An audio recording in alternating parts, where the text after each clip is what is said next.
నమస్కారం ఘంటారావానికి స్వాగతం. ముందుగా ప్రధానాంశాలు. ఎండాడలోని ప్రభుత్వ భూముల్లో రెవెన్యూ యంత్రాంగం బోర్డులు, హైగ్రీవా సంస్థకు కేటాయింపులు రద్దు చేయడంతో చర్యలు.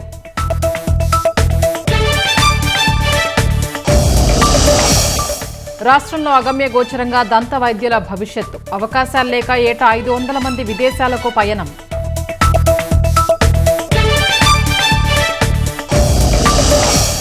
తిరుపతిలో మినర్వా గ్రాండ్ హోటల్లో కూలిన పైకప్పు, భక్తులను సురక్షిత ప్రాంతాలకు తరలించిన పోలీసులు.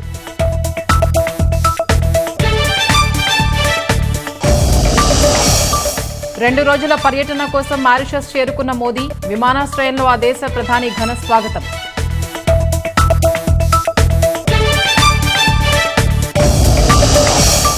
సిరియాలో అసద్ మద్దతుదారులపై ఉక్కుపాదం, ఊచకోత కోసిన సైన్యం, జాబ్లే నగరంలో గుట్టలుగా శవాలు.